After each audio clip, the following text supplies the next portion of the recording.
Oke, selamat siang. Di sini kita akan membahas tentang modul kendali, yaitu modul kendali yang terakhir yaitu kendali tentang PID temperatur. Oke, untuk PID temperatur kita di sini kita aplikasikan ke dalam suatu sistem untuk pemanas air ya dengan suhu yang sudah ditetapkan. Oke, untuk kendali PID temperatur seperti ini tutorialnya. PID temperatur ada sistem kontrol tertutup, closed loop control system, adalah sistem kontrol yang keluarannya mempunyai pengaruh langsung pada aksi pengontrolan atau disebut kontrol berumpan balik. Nah, sinyal kesalahan penggerak yang merupakan selisih antara sinyal masukan dan sinyal umpan balik diumpankan ke controller untuk memperkecil kesalahan dan membuat keluaran mendekati harga yang diinginkan.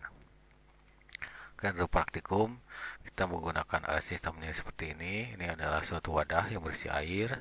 Ini adalah air, terus nanti di atas ini kita kasih heater untuk memanas air dan sensor NTC untuk membaca suhunya. Oke, di dalam sini ada modulnya. Ini modulnya adalah modul untuk yang PKF kendali dan display ya. Di sini ada untuk pembacaan suhunya yang kita hubungkan ke NTC. Nanti di NTC juga ada SP-nya untuk yang berhubungan dengan setting point-nya. Terus nanti ada controllernya berupa microcontroller ATmega 8535. Terus nanti ada aksi controller, aksi PWM, controller PWM yang nanti dihubungkan ke sini ya, dihubungkan ke kontrol PWM nanti dihubungkan ke heater ya. Di sini nanti ada penambahan ya, di sini ada sambungan kabel ke heater ya. Nah, untuk prosesnya seperti ini ya. Kita ada setting point yang biasanya ditetapkan di dalam sini modul. Nah, untuk setting point nanti karena microcontroller akan membaca tiga setting, yaitu SP lebih besar daripada sensor suhu yang terbaca di sini. Terus SP sama dengan setting point, sensor suhu SP lebih sama dengan sensor suhunya. Terus ada SP lebih kecil daripada sensor suhu yang terbaca, sensor atau suhu yang terbaca di dalam sistem. Nah, jika ada lebih besar atau lebih kecil atau sama, nanti microcontroller akan memerintahkan suatu perintah ke aksi kontrolnya, yaitu SSR dan heater untuk membuat suatu sistem heater bekerja atau mati ya. Nah, nanti keluarannya dibentuk dalam keluaran. Nah, nanti di sini baca suhunya tetap nanti diumpan balikan juga seperti ini namanya umpan balik. Sensor suhu yang sudah dibaca di sini TC-nya dibaca lagi dan dibandingkan dengan setting point ya. Nanti dengan microcontroller akan membaca lagi kondisinya bagaimana, maka dia akan terus seperti itu looping ya, mengontrol sampai setting point sama dengan sensor suhu atau errornya sama dengan 0 ya. Makanya dia akan terus bekerja sehingga sistem akan nilai daripada kondisi di dalam air sama seperti suhu yang sudah sesuai dengan setting point daripada suhu yang ditetapkan seperti itu. Dan nanti data yang ada di microcontroller ini kita akan hubungkan ke komputer menggunakan sistem RS23 ya, modul RS23, sehingga nanti grafiknya akan terbaca. Nah, ini ada satu contohnya adalah grafiknya ya, grafik yang sudah dibaca dan ditampilkan di komputer menggunakan sistem RS232 ya. Nah, seperti itu. Dan untuk proses kendali temperatur di sini ada sistem simulasinya yang saudara bisa buat ya di rumah ya. Kalau tadi cuman di dalam simulasi, kita tentu saja tidak harus secara real, tidak bisa menggambarkan secara real menggunakan komponen-komponen yang ada di dalam praktikum secara real. Makanya kita menggunakan komponen pendekatan yang ada ya, yang ada di komponen yang ada di Proteus library-nya ya. Seperti di sini kita menggunakan open, karena open ada heaternya kita bisa gunakan. Terus yang SSR kita tidak bisa menggunakan SSR aslinya karena di sini tidak ada di dalam library di Proteus. Makanya kita menggunakan URL 004 ya, seperti itu. Konsepnya sama ya, dia bisa menggunakan PWM dan sebagai untuk kendali PWM dihubungkan ke AC ke heater ya. Ya seperti itu. Dan ini kalau di dalam real kita menggunakan sistemnya inverting, kalau di dalam simulasi nanti yang diubah adalah menjadi bentuknya non inverting. Jadi sinyal keluar yang di sini itu bukan lagi inverting tapi non inverting di dalam untuk setting conversionnya ya, sehingga nanti bagaimana sistem ini berjalan ini, sehingga sistem ini akan berjalan sesuai dengan yang kita inginkan. Ini adalah agak penting ya. Itu hal perbedaan antara di simulasi dengan yang di real. Terus kalau untuk yang SP-nya sama, kita gunakan port HG yang dihubungkan ke ADC-1. Terus yang di sini, nah untuk yang kedua, tiga kita lihat di sini. Ini kita tidak bisa menggunakan sensor ADC secara langsung di sini kan untuk pembacaan suhu opennya. Nah makanya kita menggunakan sistem perbandingan, sistem pembagi tegangan untuk membaca daripada kondisi di sini, kondisi heater. Dan kondisi pembagi tegangan di sini kita tetapkan jadi 0 sampai 5 volt sesuai dengan yang sesuai dengan karakteristik daripada DC yang ada di controller. Makanya di sini pembagi tegangannya ini 99K, ini 1K.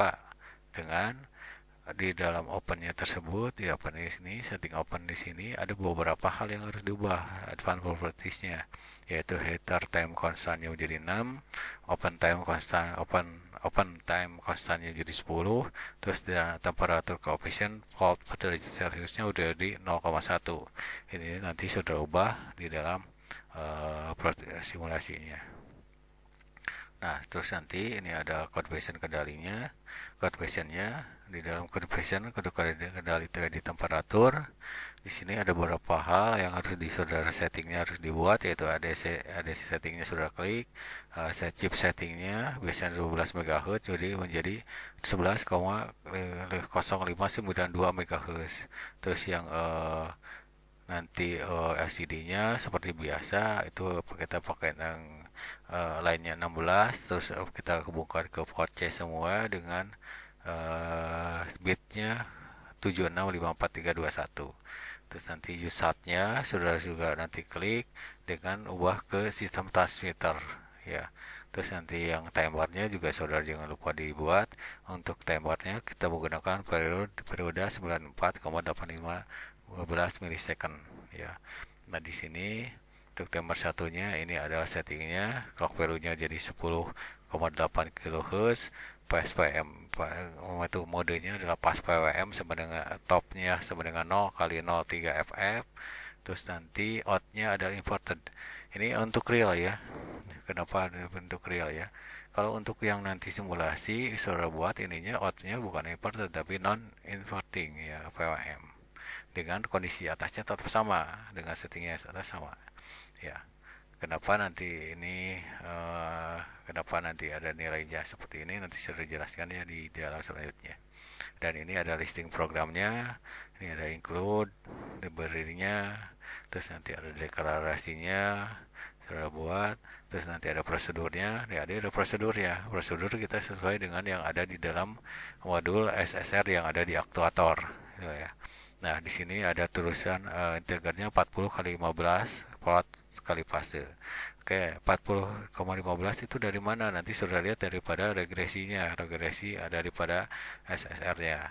Karena kita menggunakan setting timer yang berbeda mungkin dengan yang ada di dalam SSR yang di dalam aktuator.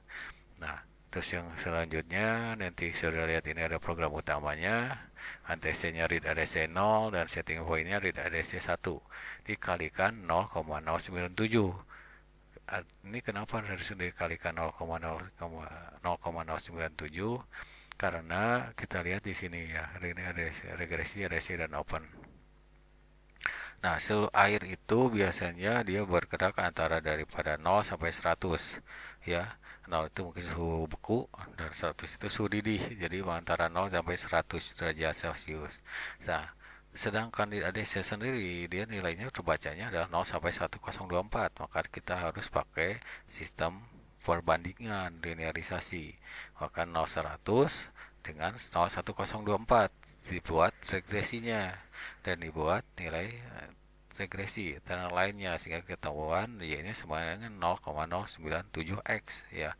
Ini y-nya untuk yang suhu air dan ini W-nya adalah 01024 itu adalah pembacaan ADC. Jadi kita rubah dari nilainya dari ADC ke seperti yang di sini. Ini sebenarnya adalah manipulasi ya, manipulasi softwarenya saja. Dan ini mungkin juga digunakan kalau kita gunakan Arduino, mungkin itu sudah menggunakan kodenya kita tidak menggunakan regresi-regresi yang seperti ini, sudah tinggal hanya cukup mengubah, tinggal cukup menggunakan perintah map saja, map X1, X2, Y2, Y1 dan Y2 gitu kan. Nanti akan keluar nanti penilaian perbandingan. Ya, sama sebenarnya. Tapi intinya sebenarnya sama. Kalau kita sudah lihat di sini, ini kita mengubah, memanipulasi data yang di ADC terbaca di ADC menjadi nilai yang kita inginkan seperti itu. Ya. Oke, itu. Terus yang selanjutnya, nah untuk yang pembacaan daripada NTC itu sama dengan sama nilainya sama dengan yang ada di dalam modul sensor pada saat kita mengubah, kita ingin membaca nilai NTC-nya seperti itu. Terus yang kelihatan nanti ada error itu adalah setting point dikurangi nilai sensor. Nah, error setting sopan seperti yang kita lihat dari sini, error itu adalah ini adalah di sini ya. Kalau kita lihat di sini, ini adalah errornya. Di sini ada setting point dan error.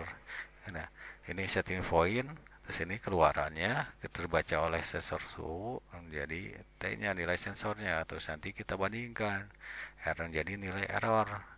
Apakah nilainya tidak masuk ke dalam ketiga kondisi ini? Maka dengan kondisi yang sudah terbaca atau sudah dibaca oleh microcontroller, maka dia akan melakukan aksi kontrol ke SSR dan heater. Ini juga sama seperti itu ya. Nah, seperti itu. Nah, nanti errornya baca. Nah, nanti ada tiga kondisi. If error sama dengan 0, lebih kecil daripada 0, out VID-nya akan 0. Kita akan sama artinya dengan kita mematikan heater ya.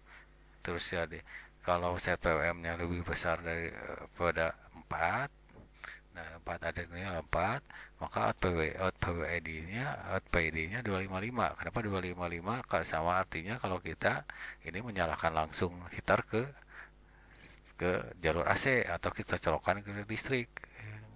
Jadi tanpa ada kendali, ya langsung dipanaskan sesuai dengan nilai daripada kalau kita colokkan langsung. Ini seperti itu. Nah, baru antara ketika error antara lebih kecil sama dengan 4 dan error lebih besar sama dengan 0, maka sistem PID di sini bekerja ya.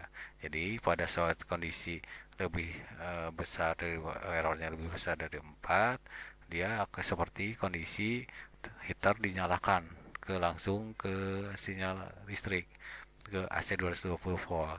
Nah, baru kalau errornya antara 0 dan 4, PID berjalan. Kenapa seperti ini harus dilakukan?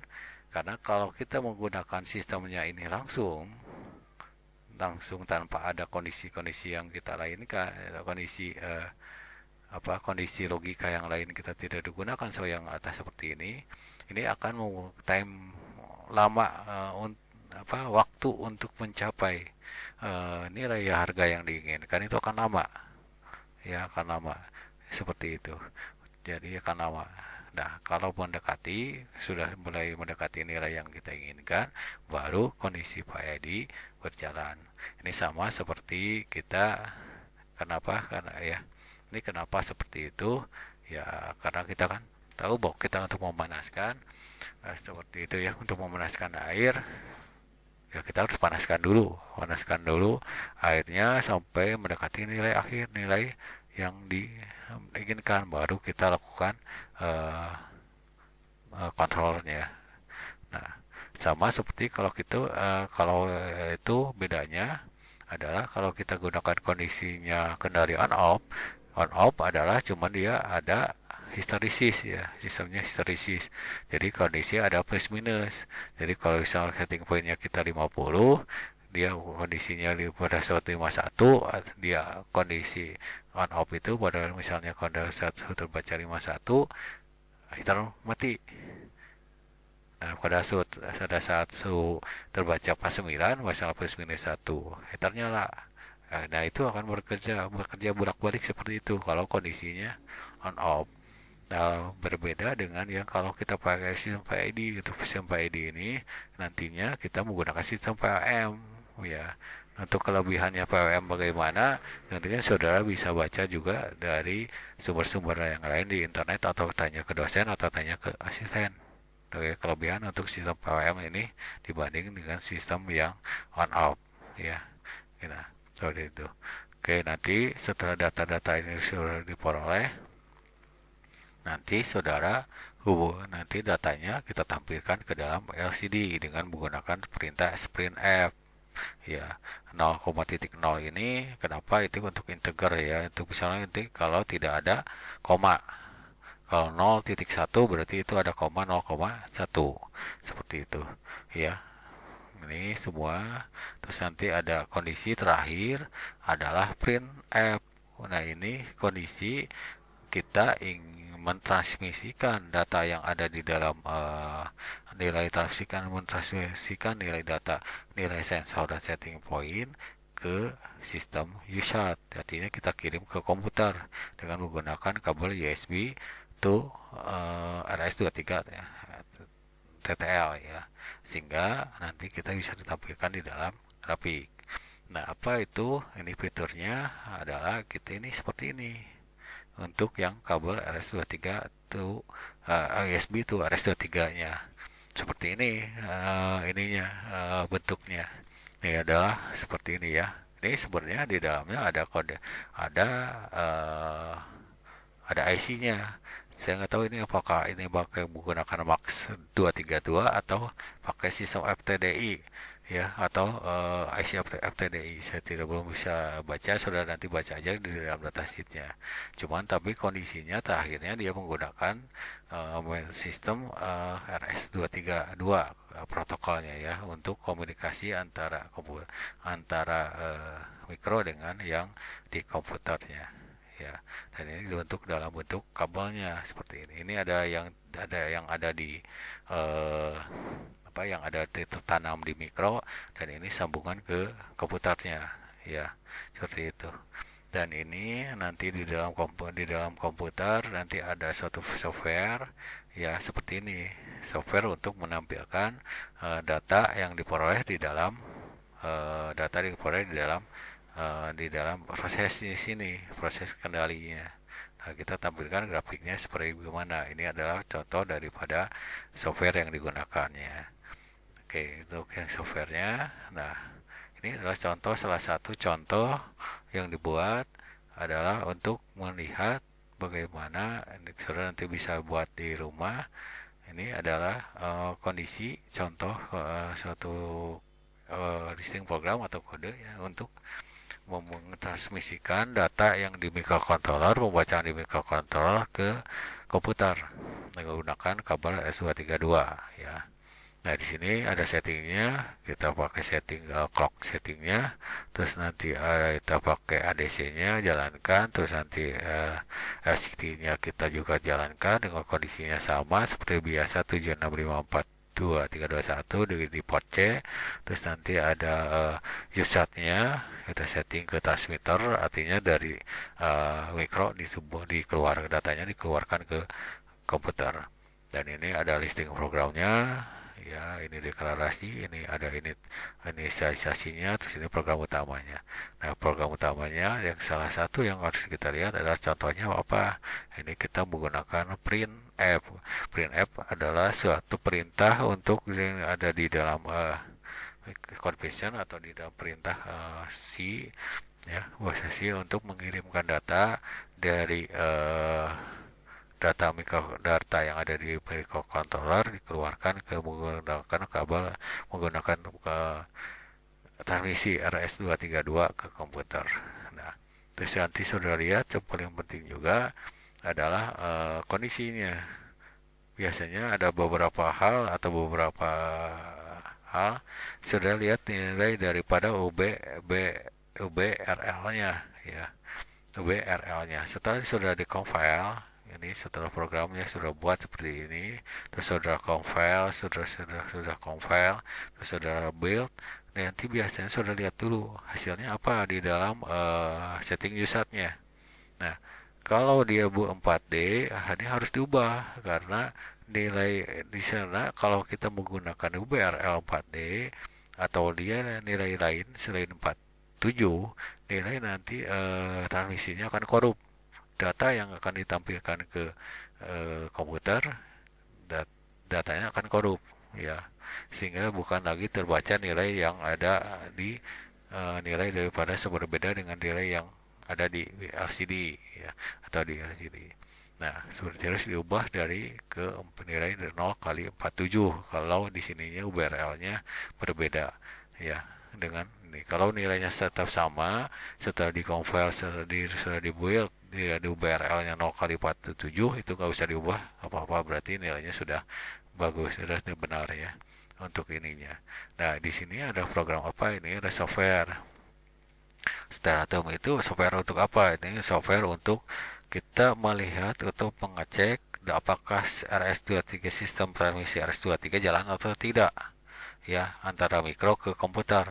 Nah, kalau ini sudah di-compile, misalnya contoh yang di sini dengan menggunakan deklarasi yang di sini, program di sini ya. Nah, program yang ada di sini ya. Kita tes datanya, sistemnya jalan atau tidak menggunakan sistem Teraterm. Kita gunakan klik Teraterm, nanti kita ubah ke serial, kliknya file ya, propertiesnya file, nanti kita ubah ke serial. Ini ya cari pilihannya, pilih mencari portnya biasanya drivernya, kalau drivernya sudah ada semuanya nanti akan terbaca ya, tinggal port ke serialnya, tinggal bisa diubah di klik OK, nanti akan tapi seperti ini datanya ya. Kalau tadi nilainya URL-nya bukan 47, datanya nanti akan berbeda, bukan 40, tidak akan seperti data seperti ini akan datanya beda-beda ya. Nah, itulah kenapa disebutkan datanya korup ya, seperti itu ya. Nah, seperti itu. Mungkin ini untuk penjelasan daripada untuk PID-nya yang bagaimana ke programnya. Kayak itu yang saya lupa, nanti saya tambahkan lagi. Ini kenapa kita harus ke 0 di dalam sini ya, sini kenapa harus 40,15 ya, tadi sudah dijelaskan ya sebenarnya lupa ya. Nah, sekarang nanti kita coba ke conversionnya ya. Ini conversion yang kendalinya program utama yang tadi ya. Ini sebenarnya sudah buat, ada gunakan programnya yang imported. Kalau yang non imported, kalau untuk yang simulasi seperti yang tadi, ubah outputnya menjadi non importing ya. Ini seperti yang tadi ya, yang kita lihat di dalam listing programnya. Ini ada library, terus nanti ada deklarasi, terus nanti ADC dulu. Kalau klik ADC akan jalan, ADC baru ke prosedur ya, prosedur. Setelah prosedur nanti ke sistem, ke program utama. Nanti lihat dulu ya, sekarang sudah dilihat, nanti lihat di jasatnya bagaimana. Ini juga saya belum lihat ya, jasatnya seperti apa ya. Lihat URL-nya sudah di 0 kali 47. Kalau 0 kali 47 sudah aman, sudah tidak perlu diubah nilainya ya. Dari terus nanti lihat ke program utamanya seperti ini, sama program utamanya sama seperti yang ada di listing program yang ada di yang tadi tutorial ya. Ya sudah, kalau sudah, terus nanti jangan lupa, saya lupa nanti kalau misalnya nanti di dalam setelah di compile, setelah di sudah di build, nanti keluarannya tidak ada data keluaran, nah yang hanya tertulis misalnya 1F atau 2F keluarnya di dalam LCD, berarti nanti sudah harus lihat daripada project configure, project nanti konfigurnya ya, konfigur.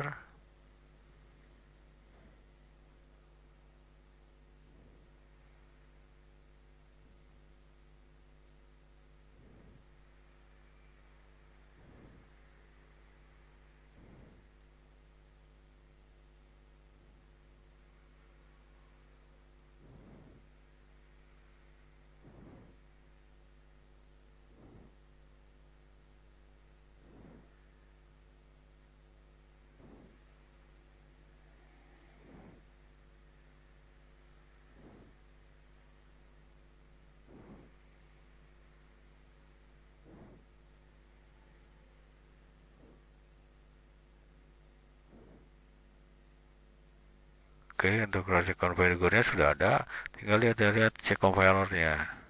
Untuk cek compilernya, sprint app-nya awalnya, biasanya awalnya inisiasinya adalah integer white-nya, integernya. Biasanya integer saja, integer white. Makanya kalau untuk memprogram di sini kita ubah nilai daripada sprint app-nya menjadi fiturnya menjadi float white precision. Terus nanti ubah data stack size-nya. Biasanya kalau awalnya nilainya 128, makanya ubah nanti menjadi nilai 250. Lalu tinggal di oke-kan saja. Ya, setelah oke nanti tinggal to project, compile, cek sintak, compile dan build seperti itu. Itu sudah jalan.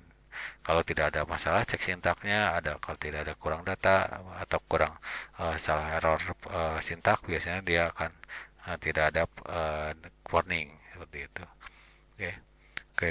Sekarang kita coba ke ya,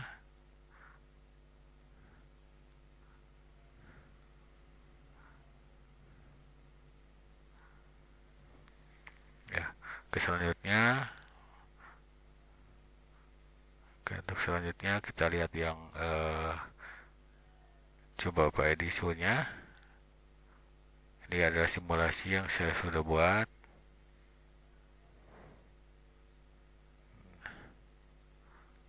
Nah, ini simulasinya sudah buat ya.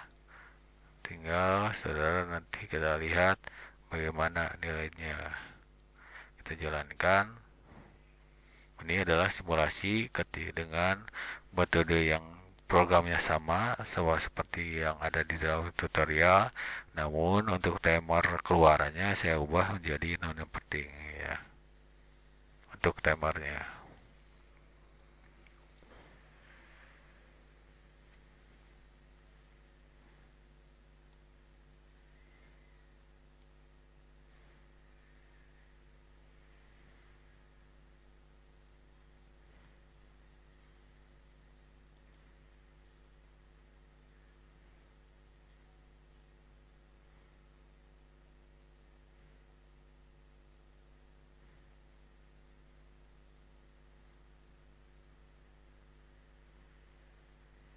Ya, sudah lihat di sini ini terjalan ya. Setelah kalau kita lihat di sini sedang memanaskan, kalau kondisinya open sedang sistem memanaskan ruangan di sini, apakah nanti suhunya naik atau tidak ya, seperti lihat ya.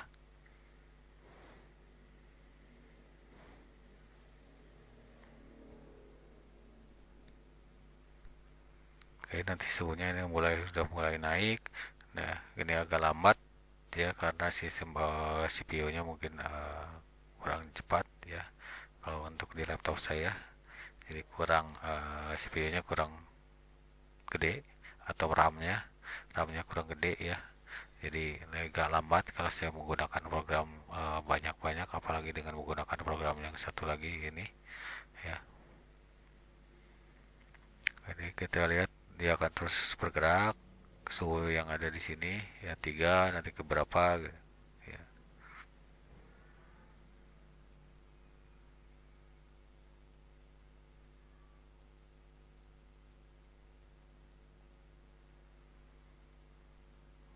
Dia itu kan ke 9, apakah nanti sampai ke 50, nanti kita lihat.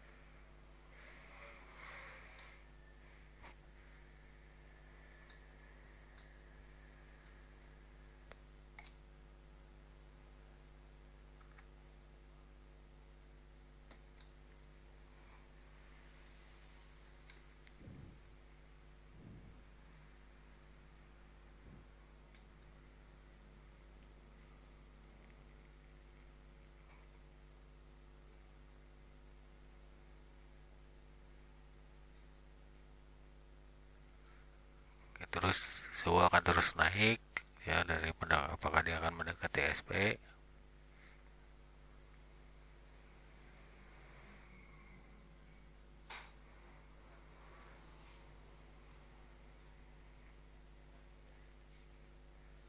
Oke, ya untuk menghemat waktu dan untuk menghemat daripada saudara untuk melihat program tutorial ini, nanti saudara lihat aja buat registration dari program di rumah, simulasi seperti yang ada lihat di sini, nanti lihat terus nanti lihat hasilnya, lalu analisa saja ya. Nanti dia tanyakan analisa, nanti tanyakan ke hasilnya. Setelah dianalisa mungkin itu menjadi suatu tugas, tanyakan suka ada nanti tugas dari asisten ya. Nah, ya mungkin untuk praktikum sekarang. Oke, demikian. Misalnya kalau misalnya ada yang kurang jelas atau ada yang bertanya pertanyaan, bisa saudara tanyakan ke asisten atau dosen. Terima kasih dan selamat siang.